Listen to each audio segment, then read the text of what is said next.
pour cet exposé de clôture de ce quatrième congrès SMF. Nous allons avoir le plaisir d'écouter Nicolas Curien, qui nous vient d'Orsay, et va nous expliquer comment grandissent les grands arbres aléatoires. Merci beaucoup. Merci beaucoup pour l'invitation. Je suis déjà désolé de ne venir que pour aujourd'hui, mais comme je l'expliquais, je passe en ce moment une école d'été à enseigner en anglais 4 heures par jour à Orsay bénévolement. Ça me donne un peu d'air de venir ici. Alors merci beaucoup pour l'invitation et désolé de vous faire faux bon et de ne venir que pour une journée. Alors c'est le dernier exposé. Je vais essayer de ne pas être très technique. Alors bien sûr, ça va être des objets aléatoires, donc ça va être peut-être quelquefois un peu compliqué, mais au moins il va y avoir des jolies figures, des jolies animations, moins belles que dans le premier exposé, je vous avoue, mais bon. Le but est de comprendre, c'est une motivation, hein, mais de comprendre comment les arbres grossissent, mais ça va être des arbres aléatoires, donc ça va être un modèle mathématique très simpliste pour la botanique. Hein, c'est des travaux qu'on est en train de faire avec Alessandra, William, Robin et Adrianus. Et une partie est sur Archi, mais pas tout là. Je vais commencer par une motivation. Il faut toujours se motiver, surtout pour le dernier exposé le vendredi. Un truc très simple, tout le monde connaît la loi de Laplace, la loi de Gauss. Qu'est-ce que c'est? C'est une loi de probabilité sur R. Vous enseignez à vos étudiants de L1, L2, même maintenant en terminale, ils apprennent ça. Et je ne sais pas si vous avez déjà vu cette véritable planche de Galton, c'est assez incroyable, ça vous fait la loi de Gauss pour de vrai, vous balancez des petites billes, elles rebondissent sur des petits picots et elles se répartissent, et vous voyez la répartition des mini-billes là, pour chaque expérience, ça fait vraiment une jolie approximation de votre plot de Gauss. Ok, donc ça c'est une loi de probabilité sur R, et donc je peux considérer une variable aléatoire X qui suit cette loi. Et moi je vais prendre toujours le point de vue probabiliste, donc je peux parler de variable aléatoire, mais il faut savoir qu'une variable aléatoire c'est juste une loi de probabilité sur R. Alors j'ai mis un petit paramètre ici, le T c'est la variance de cette loi de Gauss, et la variance, elle apparaît parce que vous connaissez bien le théorème central limite. Là, si vous prenez des piles ou faces, par exemple, x1, c'est pile ou face plus ou moins 1, x2, etc., et vous faites des tirages indépendants de piles ou faces, vous en prenez n fois t, t c'est votre paramètre. Eh bien, si vous renormalisez vos piles ou faces, vous en avez fait à peu près nt, il y en a à peu près autant de piles faces, mais si vous soustrayez les piles des faces, il faut que les variations entre les deux sont d'ordre racine de n. Et si vous divisez par racine de n, eh bien vous avez une convergence en loi vers cette fameuse loi Gauss. Très bien, ça on est en 1800. C'est une loi qui est très importante parce qu'elle est universelle, elle apparaît dans de nombreux cas. En particulier, ici, vous pouvez remplacer vos piles ou faces plus ou moins 1 par n'importe quelle variable aléatoire, pourvu qu'elle soit centrée et qu'elle ait un moment d'ordre 2. Ok. Maintenant, je vais faire un cran après, parce que là, on a une variable aléatoire à valeur réelle, un x, donc une loi de probabilité. Maintenant, je vais les coupler pour plusieurs réalisations de t. Et bien, vous connaissez un couplage naturel. Le couplage naturel, c'est le mouvement brownien. Alors, c'est quoi le mouvement brownien? Alors, reprenez le théorème central limite de 1800 et quelques là. Et maintenant, vous faites vos piles ou faces, x1 plus xn, vous divisez par racine de n, mais vous voyez ça comme une fonction aléatoire en votre paramètre t. Ok, tout à l'heure, je fixais t, je prenais t égale 1, par exemple, je faisais x1 plus xn, je divisais par racine de n, j'ai une convergence en loi. Maintenant, je peux voir ça comme une fonction aléatoire, je fais mon... Ça, c'est, si vous voulez, c'est le nombre de plus de piles moins le nombre de moins de faces, renormalisé par racine de n sur un intervalle de temps entre, je ne sais pas, 0 et 10 fois n. Quand n est grand, cet objet-là, qui est donc une fonction aléatoire, eh bien, la loi de cette fonction aléatoire converge vers la loi du mouvement brownien. Donc nous, on dira en termes probabilistes que cette variable aléatoire converge en loi vers le mouvement brownien. Donc, là, il y a les algébristes qui ont des sueurs froides. Donc le mouvement brownien, c'est quoi? Tout à l'heure, on avait une loi de probabilité sur R. C'était la loi de probabilité sur R. Maintenant, le mouvement brownien, ça va être une loi de probabilité sur les fonctions qui vont de R plus dans R. C'est une loi de probabilité sur cet espace-là. Et moi, j'aimerais bien, en tant que probabiliste, je préfère plutôt que voir ça comme une loi de probabilité, voir ça comme une variable aléatoire directe.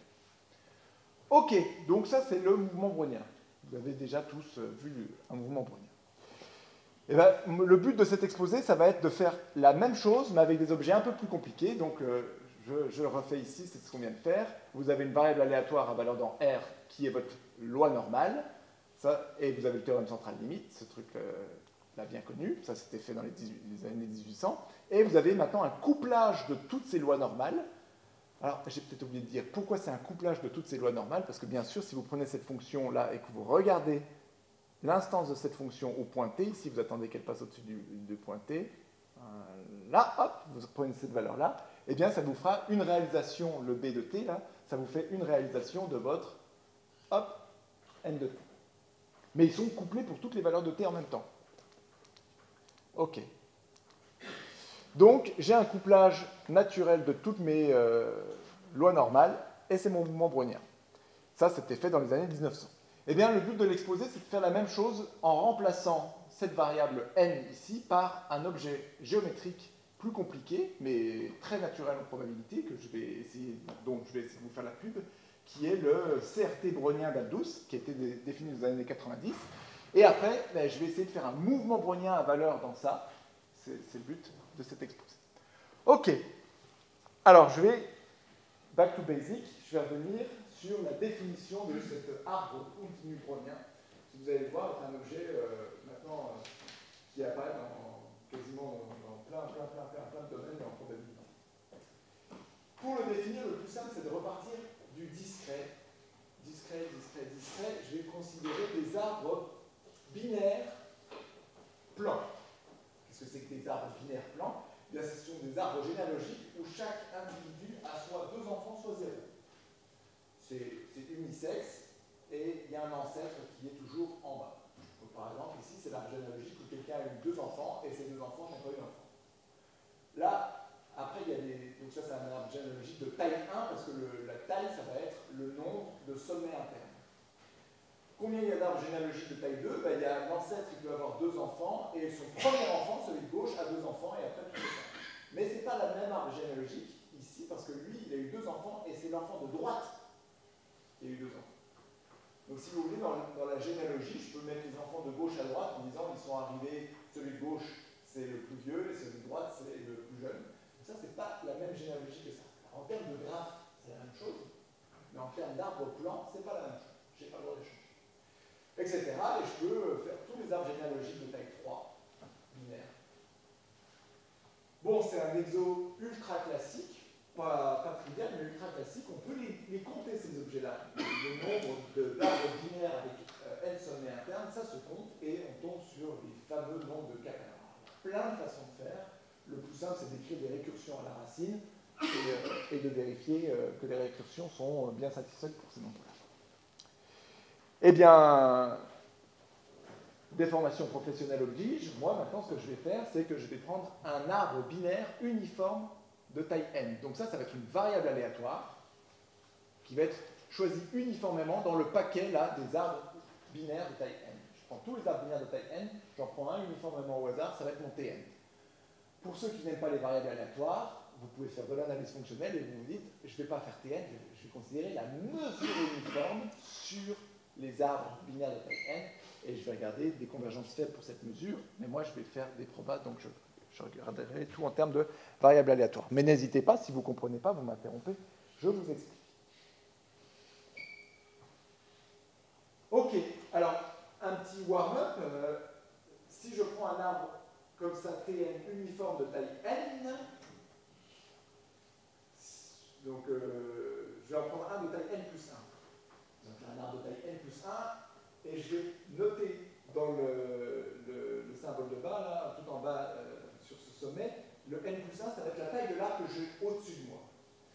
Donc cet individu racine, il a 2 enfants, un de gauche, un de droite, et je note k, la taille du sous-arbre que j'ai ici, et n-k, la taille du sous-arbre que j'ai ici. La somme des deux ici fait pas n plus 1, parce que j'ai un sommet interne ici que j'ai oublié.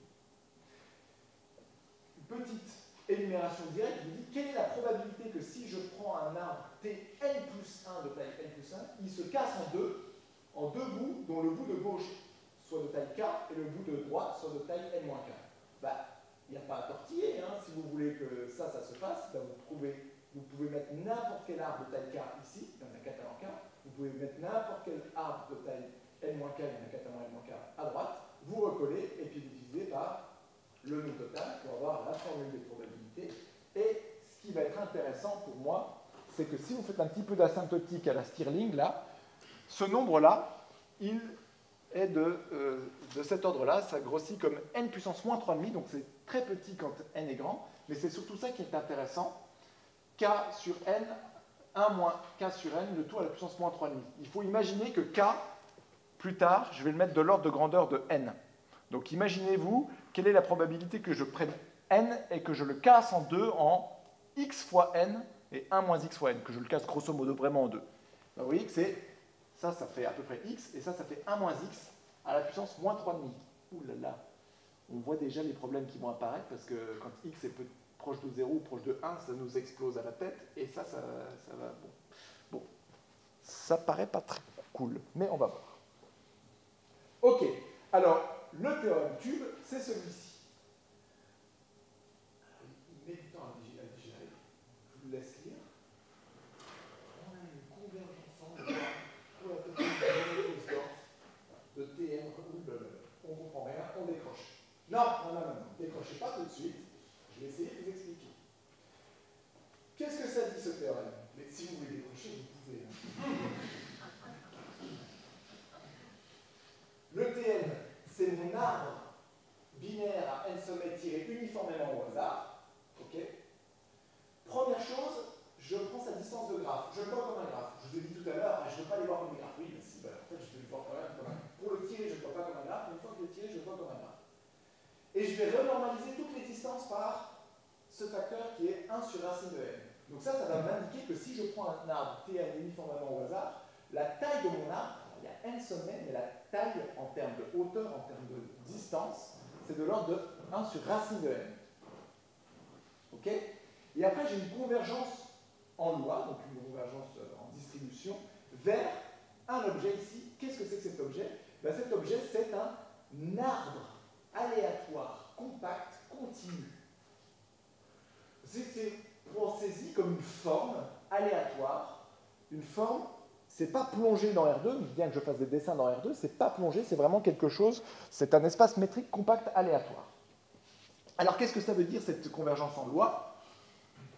Alors si vous n'aimez pas les probas, ça veut dire convergence faible de la mesure de probabilité que vous voyez ici sur l'espace que je vais introduire après, et convergence faible. En fait, ça veut dire des choses du style, est-ce que j'ai une craie là? Oui. Ça veut dire des choses du style, vous posez une question de proba sur votre arbre, quelle est la probabilité par exemple que le diamètre, ça c'est le diamètre de votre arbre Tn, quelle est la probabilité que le diamètre de cet arbre soit plus grand que 2 fois racine de n? Le racine de n, c'est le truc par lequel vous avez normalisé, et là vous posez une question métrique sur votre arbre, et bien ça va converger vers la probabilité que votre arbre limite son diamètre soit plus grand que 2. C'est ça que ça veut dire, cette convergence en loi. Et bien sûr, vous allez pouvoir poser des questions sur des fonctionnels, ici, qui sont plus générales que le diamètre, qui vont être toutes les fonctionnels continus bornés pour la topologie que je vais vous introduire dans deux minutes. Mais alors, cet objet-là, donc qui est la limite ici, qui est un arbre réel. Alors, pourquoi arbre réel? Ça n'a rien d'imaginaire. Hein. Arbre réel, ça veut juste dire qu'entre deux points, si je prends un point ici et un point là, la géodésique entre ces deux points, c'est un bout de segment réel. Donc ça veut juste dire qu'entre deux points, ici, si vous allez directement de x à y, vous voyez un bout de segment réel. C'est isométrique à un segment dans R. Voilà, mais c'est quelque chose d'aléatoire. Donc si j'avais fait une autre simulation de cet arbre, si j'appuie sur Start sur mon ordi, je vois une autre forme qui ressemble un peu à ça, mais qui n'a pas exactement la même géométrie. Hein. Par exemple, peut-être que celui-ci il a un diamètre de 2,4. Si je refais une autre simulation, peut-être que je vais avoir un diamètre de 1,7. Mais il y a des propriétés, comme toujours en probabilité, il y a des propriétés qui sont aléatoires et d'autres qui sont là avec probabilité 1. Et les propriétés qui sont là avec probabilité 1 ici, c'est par exemple que ça, c'est de dimension de Hausdorff 2. C'est fractal de dimension 2. Et c'est un objet qui, depuis son introduction dans les années 90 par Aldous, est apparu partout en probabilité. C'est une limite universelle de beaucoup d'arbres, les arbres de Galton-Watson critiques. Ça apparaît aussi dans les limites d'échelle des clusters de percolation en grande dimension. En ce moment, en géométrie aléatoire, c'est un objet de base pour construire plein d'objets plus compliqués, comme la sphère brownienne, la Liouville quantum gravity, etc., etc., etc. Et bien sûr, les physiciens, ils connaissent cet objet depuis bien plus longtemps que nous, sans l'avoir typé, et ils appellent ça les branch polymers. Je vais vous raconter un tout petit peu ce que c'est que la topologie de Gromov-Hausdorff. Si vous voulez envoyer un mail, c'est le bon moment. Oui. T1, c'est un espace ou un ensemble ou un... Alors, T, ça, c'est une variable aléatoire. Donc, une variable aléatoire, c'est... Je ne vous montre jamais mon oméga fp, mais une variable aléatoire, c'est une fonction mesurable d'un oméga fp dans mon espace. L'espace que je vais introduire là, l'espace de Gromov-Hausdorff, il arrive là. Donc ça va être à valeur dans l'espace que je vais introduire là maintenant. Alors c'est quoi cet espace de Gromov-Hausdorff? C'est l'ensemble des classes d'isométrie d'espaces métriques compacts. S'il y en a dans la salle qui ont été terrorisés par les cours de logique, l'ensemble de tous les ensembles, ça n'existe pas, machin, vous inquiétez pas, c'est des espaces métriques compacts, donc en fait, il n'y a pas de problème de théorie des ensembles. Si vous voulez, j'aurais pu tout plonger dans L infini de R. Donc il n'y a pas de problème de théorie des ensembles, mais je vais regarder l'ensemble des classes d'isométrie d'espaces métriques compacts. Je vois deux espaces métriques compacts comme étant les mêmes s'ils sont isométriques. Et je mets une distance entre deux espaces métriques compacts, entre E et F. Comment je veux comparer deux espaces métriques compacts? En voilà un ici, en voilà un autre. Comment je vais les comparer? Comment je vais donner une distance entre ces deux compacts, espaces métriques compacts? Eh bien, je vais prendre un troisième espace, qui est mon espace d'embedding. Ça, vous pouvez toujours prendre, comme je vous ai dit, L infini de R. Et vous allez les plonger isométriquement dans le même espace. Et une fois qu'ils sont dans le même espace, bah, vous pouvez utiliser la distance de Hausdorff pour voir si les oreilles du cochon... Ah ben. Voilà, vous utilisez la distance de Hausdorff, vous avez plongé votre lapin et votre cochon pour qu'ils soient quasiment en overlap, et il y a des petits bouts qui dépassent, et ça c'est la distance de Hausdorff. Vous faites le meilleur épongement possible, vous faites l'infimum, et ça vous donne une distance entre vos deux espaces métriques compacts. Eh bien, cet ensemble K muni de cette distance, ça vous fait un espace sympa, polonais, métrique séparable complet, et ma variable, le T, là, le Brownian CRT, eh bien, c'est une variable aléatoire à valeur dans K. Si vous n'avez rien compris, c'est pas grave. Prenez ça comme définition. Vous avez convergence de n'importe quelle question sur une fonction continue. Vous avez convergence des probabilités. Et comme fonction continue, là, je vous ai dit, vous pouvez prendre le diamètre, le K covering radius, c'est-à-dire par combien de boules de rayon R puis-je couvrir mon espace, etc., etc., etc. Et qu'il existe 3 points à distance plus que 7 les uns des autres, tout ça, ce sont des fonctions continues pour la topologie de Gromov. Ok? Bon, eh ben, il est compliqué cet objet, mais il est compliqué, mais comme je vous ai dit, il est universel en proba moderne, en proba dans la théorie de la géométrie aléatoire. Et pour vous le démystifier, je vais vous donner une construction bébête que vous pouvez quasiment donner à vos L3. Vous ne pourrez pas le faire, vous pouvez l'expliquer. Voici une construction du CRT brownien. Vous démarrez de la ligne infinie. Sur cette ligne infinie, vous balancez un processus de Poisson d'intensité T fois dt.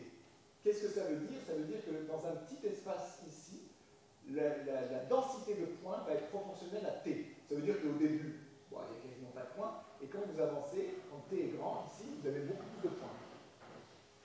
Ok? Mais c'est aléatoire.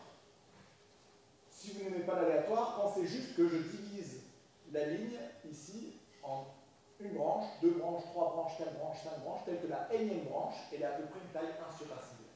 c'est une bonne approximation. Ok? Et bien maintenant, vous prenez ces branches, et comme ce sont des branches, là, vous les recollez. Prenez la première branche, prenez la deuxième branche, vous la recollez uniformément au hasard sur la première. Prenez la troisième branche, vous la recollez uniformément au hasard sur la structure, etc., etc., etc. Vous faites ça ad vitam aeternam, et à la fin, vous avez construit une union de branches, ça vous fait un arbre aléatoire parce que la longueur des branches et le collage étaient aléatoires. Il faut tout coller, faire ça ad vitam aeternam, prendre la compression, et ben voilà, ça vous fait le cercle. Donc c'est pas aussi compliqué que ça. Ah, ça c'est une simulation du CRT que j'ai plongée en 3D de manière à ce que ce soit presque isométrique. Ça ne peut pas être isométrique, mais c'est pas loin. En tout cas, il faut imaginer que les distances sont à peu près les distances que vous voyez là. Je vous la remets parce que j'aime bien. Voilà à quoi ça ressemble. C'est une simulation. Bien sûr, si je represse sur Entrée, j'ai une autre image.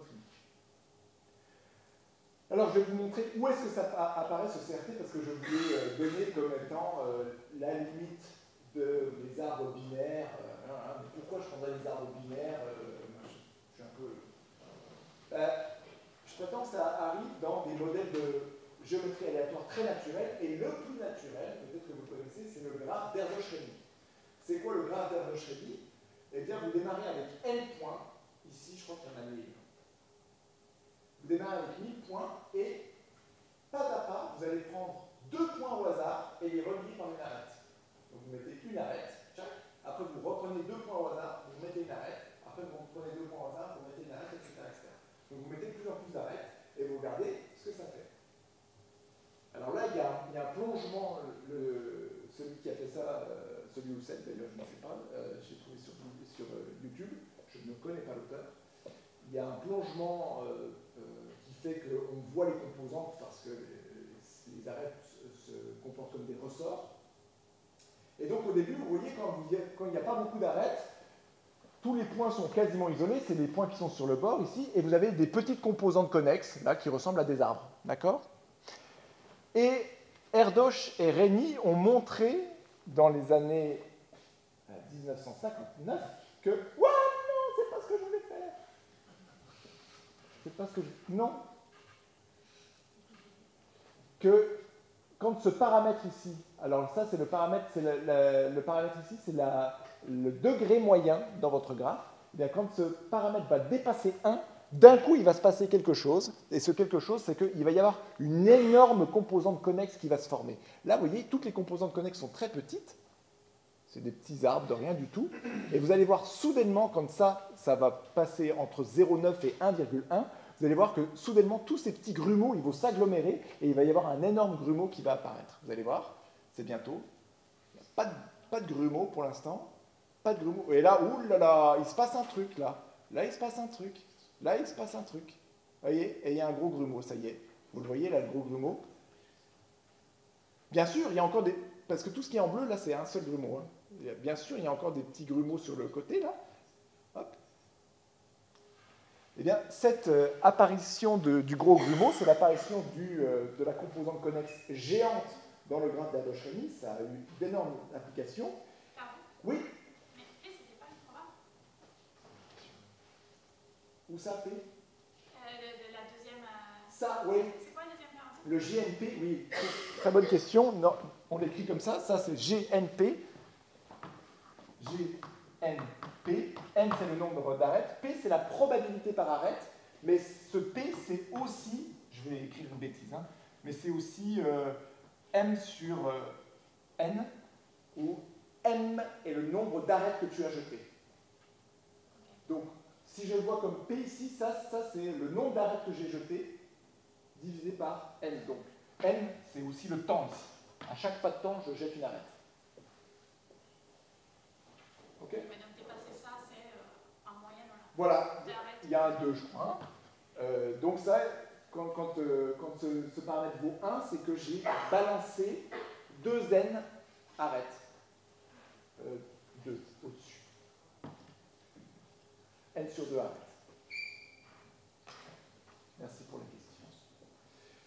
que je fais, c'est que je me mets pile poil au moment critique. Voilà, n sur 2. Il faut que t soit égal à n sur 2, c'est ça. Donc, voilà fait delta, je me mets à GNM, maintenant je change de notation, mon P c'était une proba, mon M maintenant c'est un nombre d'arrêt, et je me mets pile poil au point critique, là où j'attends que le géant doive arriver, et bien je regarde ces grumeaux, ces grumeaux ils sont grands, pile poil au moment où le grumeau géant va arriver, et bien ceux-là, proprement renormalisés, ils vont converger vers des copies du CRT brownien. Donc je ne vous donne pas le statement exact, mais c'est pour vous dire que ça apparaît. Et alors ça aussi j'adore, c'est un objet que j'aime beaucoup, c'est la sphère brownienne, ça c'est une limite non pas d'arbres aléatoires, mais de graphes planaires aléatoires, donc des objets plus compliqués, il y a des cycles, mais je vous la fais tourner, ça c'est une simulation de Bénédicte Stoufler, c'est impressionnant, il y a 4 millions de sommets ici, ça a tourné pendant plusieurs nuits, et donc ça c'est un objet qui est en ce moment très étudié en proba, notamment par Le Gall, Mirmont, et aussi par plein de gens au MIT et aux États-Unis, les Liouville Quantum Gravity People, là. Eh bien, une brique de base pour la construction de cet objet-là, c'est le CRT. Alors, je ne dis pas que le CRT est dedans, mais c'est une brique de base pour sa construction. OK. Vous êtes convaincus que c'est un objet compliqué, mais beau, et qu'on veut l'étudier? Alors maintenant, on va faire de la botanique, et on veut faire grossir les arbres. Qu'est-ce que je veux dire par là? Ben, tout à l'heure, je vous ai dit, je prends Tn. Tn, c'était un arbre binaire à n sommets uniforme. Donc je prenais n, j'en prends un, et voilà. Ben, maintenant, ce n'est pas ça que je veux faire. Ce que je veux faire, c'est que j'aimerais avoir T1, T2, T3, etc. Des arbres aléatoires, tels que Tn plus 1 soit obtenu à partir de Tn en ajoutant une cerise. Qu'est-ce que ça veut dire, ça? Ben, ça veut dire que quand j'ai un arbre binaire, voilà, je veux passer à l'arbre binaire du coup d'après, soit en faisant ça, soit en faisant ça, soit en faisant ça, ou soit en faisant ça. C'est ça, ajouter une cerise. Donc je fais grossir la taille de l'arbre de 1. Ok, donc c'est ça que je veux que Tn plus 1 soit obtenu à partir de Tn en rajoutant une cerise. Pourquoi je veux faire ça? Bah, déjà parce que c'est chouette, non? Et puis, une fois que c'est chouette, ça suffit. Hein. En plus, il y a plein d'applications. Mais la première question, c'est est-ce que c'est possible? Est-ce que je peux obtenir Tn plus 1 pour qu'il soit uniforme en partant de Tn alors qu'il est uniforme et en ajoutant une cerise? C'est pas clair que c'est possible. Et en fait, si. Mais c'est très récent. C'est Lučák et Winkler dans les années début des années 2000 qui ont dit oui, on peut le faire. Et alors ça, c'est un exemple, j'aime bien le dire, c'est un exemple où trop de mathématiques peut tuer les mathématiques. Donc il y a eu ce très joli papier de Lučák et Winkler, ils ont dit voilà, il y a un procédé abstrait pour faire ça. Juste après, Johnson, il a fait un papier en 2006, publié en 2006, donc c'est juste après, où il a dit ouais, mais c'est pas faisable en général. Donc il a dit que pour les Galton-Watson, peu importe, pour une classe d'arbres plus générale, ça ne marche pas. Du coup, qu'est-ce qu'ils ont fait les gens? Ben, ils se sont barrés. Ça a été mort, ce sujet-là, quasiment mort, jusqu'en 2020, où Alessandra et Alexander, ils ont utilisé l'algorithme de Lučák-Winkler, et ils ont dit, ah non, mais en plus, eux, c'était un truc, ça existe, c'est possible. Eux, ils ont dit, ben non, bien sûr, c'est possible, mais en plus, c'est algorithmique, c'est explicite, et dans le cas des arbres binaires, je vais vous donner des formules. Voilà, et donc il y a eu un revival de ce papier-là, mais seulement 15 ans après, parce qu'il a été un petit peu tué par Svante Johnson. Donc, publiez pas des résultats négatifs, gardez-les pour vous. Laissez les gens juger. Ok, et William Fleurat a montré que, en fait, oui, c'est pas faisable pour une classe très générale, mais c'est quand même faisable pour une classe qui est assez costaud quand même, et que les exemples ici étaient en fait pathologiques. Alors, je vais vous montrer comment on fait. Vous aimez Roland Garros?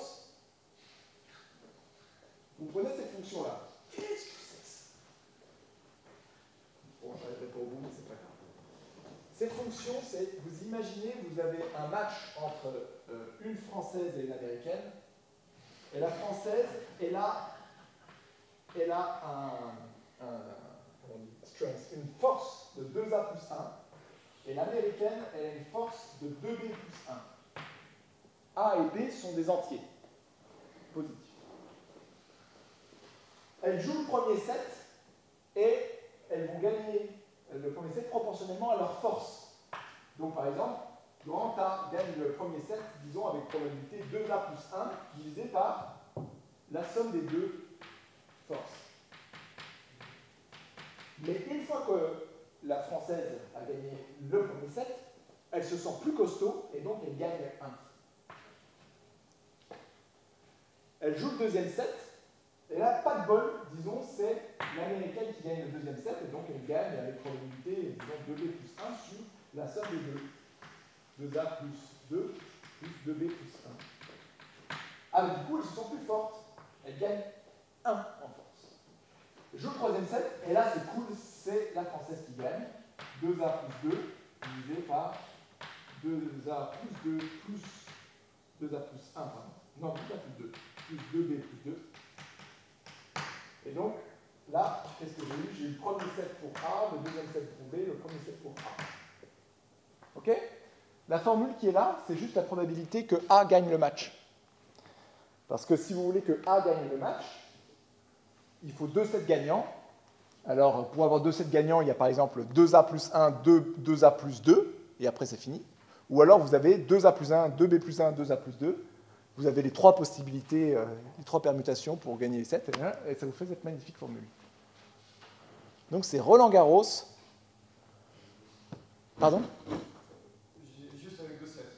Juste, c'est pour ça que je disais française et américaine. Juste avec 2 sets. Ou alors c'est le tournoi de Rome. Le tournoi de Rome, c'est 2 sets, je crois. C'est 3 sets aussi. C'est que les grands chelems. Ok, donc c'est 3 sets. Ce qui est important, c'est que cette fonction-là, elle se comporte à peu près, donc imaginez que A et B sont proportionnels, genre A c'est 1 milliard et B c'est 2 milliards. Ce qui va être important, c'est le A sur A plus B, c'est le rapport, et cette fonction-là, elle est à peu près, quand ce truc-là converge vers un x, c'est cette fonction-là, x carré 3 moins 2x. Donc ça veut dire que quand x est très proche de 0, il y a peu de chances de gagner. Quand x est proche de 1, il y a beaucoup de chances de gagner. Et c'est mieux que x. X, c'est juste si je joue un seul set. Ok, alors maintenant je vous donne le mécanisme. Voilà l'algorithme. Imaginez que j'ai un arbre de taille n plus 1 qui se split en un arbre de taille k et un arbre de taille n moins k. Et bien pour grossir, pour additionner votre cerise là, qu'est-ce que vous allez faire? Eh bien vous allez rajouter votre cerise à gauche avec une probabilité qui est ça, CKN-K. Sinon, vous allez l'ajouter à droite avec la probabilité complémentaire.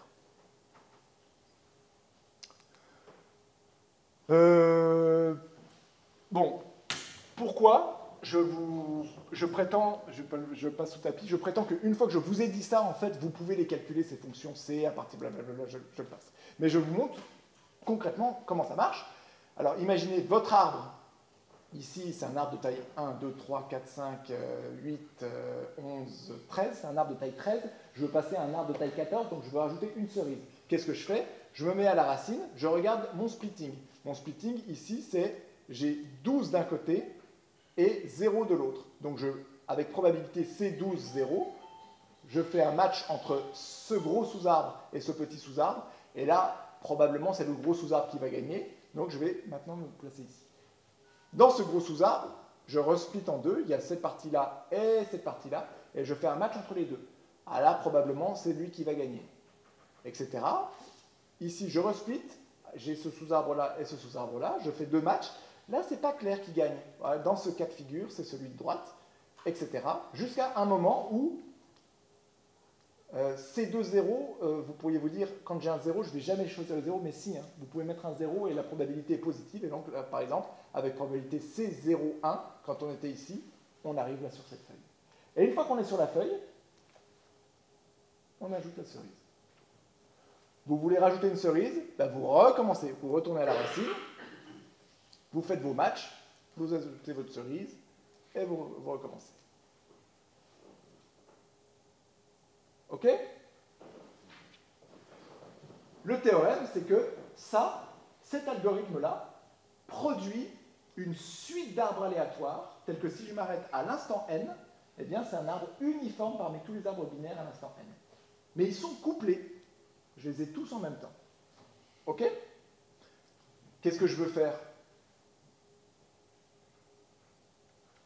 Vous voulez partir? C'est ça? Mais moi, qu'est-ce que je veux faire? Ben, je veux avoir le théorème pour cette simulation. Ça, c'est une simulation de la dynamique que vous venez de voir. Donc, c'est une simulation d'un arbre aléatoire qui grossit. Vous allez me dire, oulala, monsieur, là, c'est pas un arbre, vous avez un cycle. Non, non, non, regardez bien. Ça vient du plongement. Ça vient du plongement. J'ai une branche ici, et l'autre branche, là, elle passe en dessous, mais c'est mon plongement dans R2 qui n'est pas bon. En fait, c'est vraiment un arbre, hein, ça. Donc, je veux le théorème derrière. Oui? Alors, ça va être quoi le théorème derrière? Eh bien, ça va être un théorème où je prends cette chaîne de Markov à valeur arbre binaire qui grossit. Il va falloir que je remette tout à l'échelle et que je vois ça comme un processus temporel à valeur dans les espaces métriques compacts aléatoires. Et je veux une limite d'échelle pour ça. OK. Alors, au début, on s'y est mal pris. Spoiler alerte, on y arrive. Mais au début, on s'y est mal pris. Avec Alessandra et Robin, on s'est dit, bon, bah, on va déjà essayer de comprendre comment ça grossit. Alors, pour essayer de comprendre comment ça grossit, j'ai 2 minutes, mais pour essayer de comprendre comment ça grossit, on s'est dit, essayons déjà de comprendre où est-ce qu'on va ajouter les feuilles. Parce qu'on ne va pas du tout ajouter une feuille uniformément au hasard sur les feuilles d'un arbre noir. Non, non, non, parce que, par exemple, c'est très peu probable d'ajouter une feuille ici, parce que j'ai fait un match entre un tout petit sous-arbre et un énorme sous-arbre. Donc il est très peu probable que je l'ajoute ici. Normalement, je vais toujours l'ajouter quelque part par là.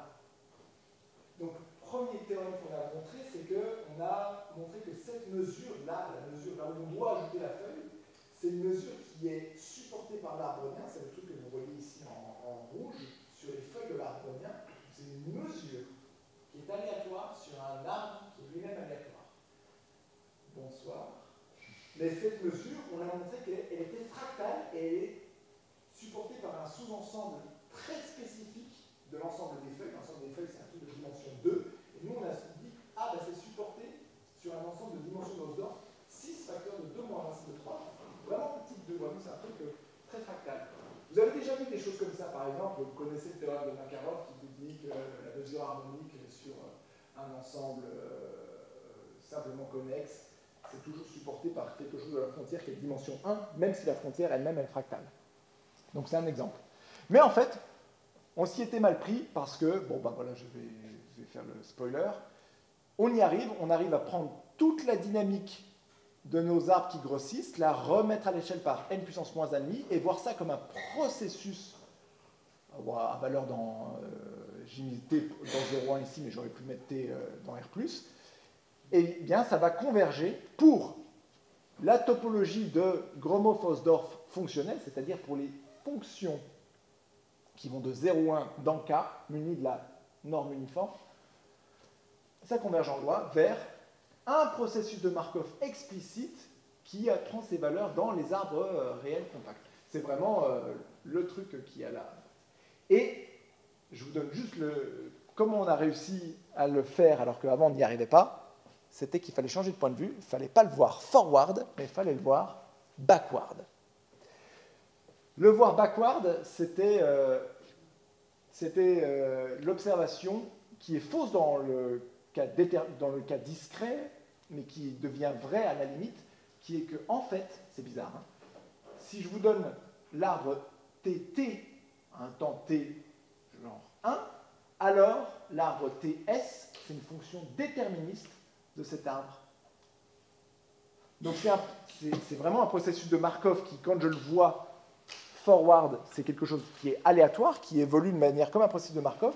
Mais maintenant, si je le regarde backward, c'est un truc qui est déterministe. Si je vous donne la valeur au temps 1, eh bien la valeur au temps 1,5, vous la connaissez.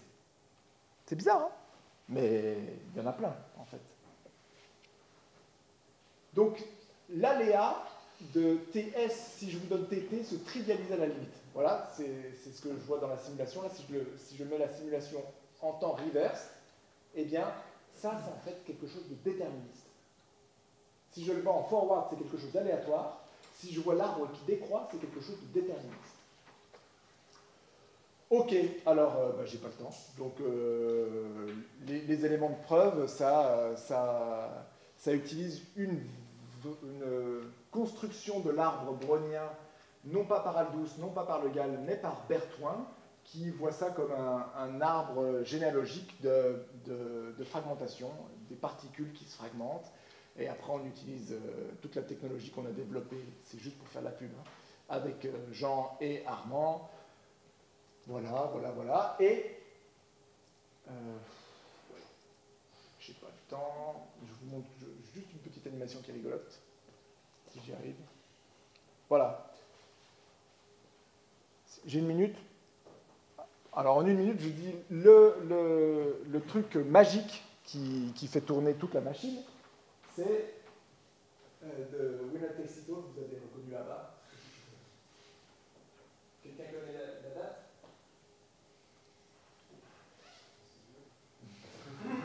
Alors on m'a dit que la chanson, je suis en train de perdre la minute, je sais.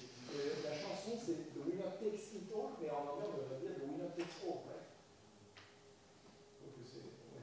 Alors, donc vous imaginez que c'est votre racine, ça c'est la racine de l'arbre, et votre arbre a une taille n. Maintenant vous regardez ce que vous avez mis à gauche et ce que vous avez mis à droite.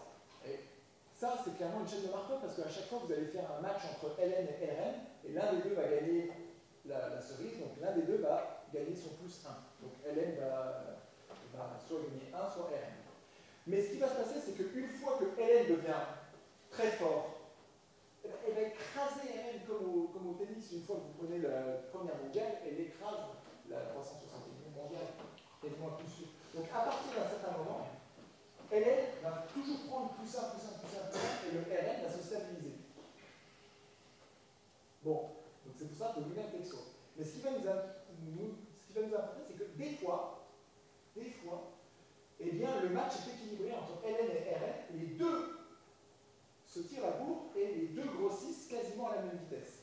Eh bien, c'est là l'idée, c'est que quand les deux deviennent grands, quand Ln est de taille xn et que Rn est de taille 1 moins xn, alors l'histoire de Ln et de Rn pour arriver à ça, eh bien, il n'y avait pas à tortiller. Si vous voulez que Ln soit grand et que Rn soit grand, au début, votre match, il était super équilibré. Au début, c'était grosso modo, tu gagnes, je gagne, tu gagnes, je gagne, tu gagnes, je gagne. Parce que si au début, vous faites un déséquilibre, c'est fichu. Et donc, voilà, il y a des fonctions magiques qui arrivent, c'est génial, et puis voilà. Et ce qui est rigolo aussi, c'est que ce n'était que le type of the iceberg. Ça marche dans énormément d'autres cas, mais je ne vais pas vous embêter avec ça, parce que j'imagine que vous avez faim. Merci beaucoup.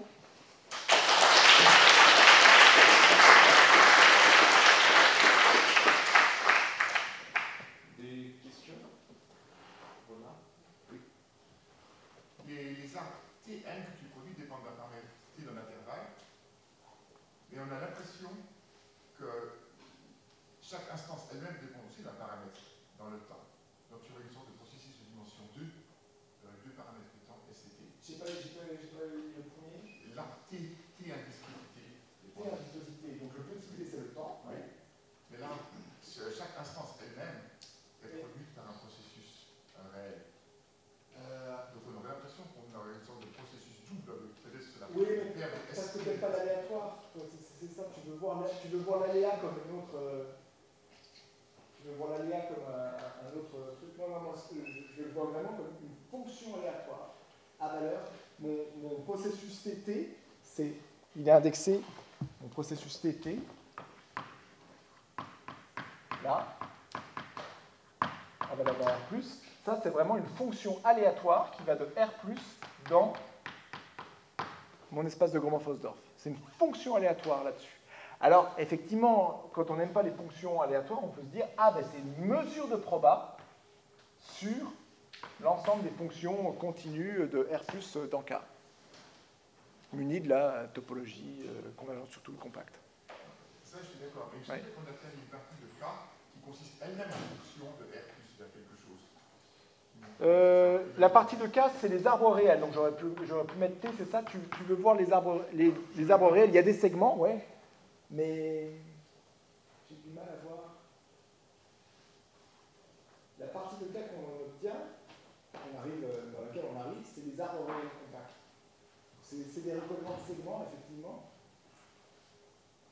Mais je ne vois pas comment on peut...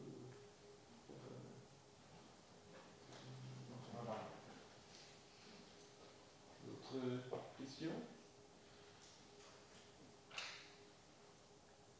Je pense qu'on peut remercier à nouveau Nicolas pour son exposé.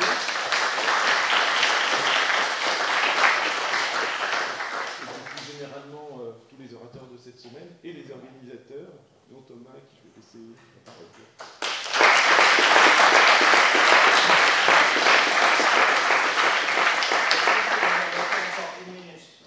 Avant de clore tout ça.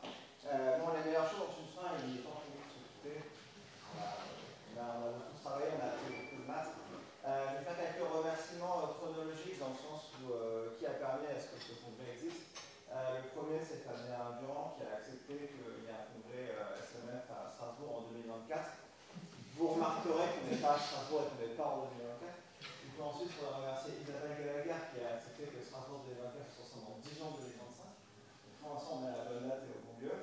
Ensuite, il faudra que je remercie Abdelrahim et Gwenaël d'avoir accepté de m'accompagner dans ce projet un peu fou, parce que dès que je suis arrivé, j'ai proposé à ce qu'on fasse ce congrès ici. Ils ont été très enthousiastes et c'est une très bonne chose. Il faudra remercier tous les gens qui m'ont aidé à organiser ce congrès, ce ne serait pas possible, en particulier les sessions parallèles, c'était vraiment très bien. Et pour finir, the last but not the least, il faut remercier les personnels administratifs qui ont été absolument formidables. Solamo n'est pas très grand, elles ne sont pas très nombreuses et elles ont fait un travail formidable. On a eu autant de café que nécessaire. Et sans café, on ne peut pas survivre. Donc merci à elles. Et d'ailleurs, pour anecdote, j'avais prévu d'embêter certaines personnes pour ranger la salle de conseil et elles l'ont fait en secret pendant l'exposé, donc du coup, il n'y a rien à faire. Donc voilà.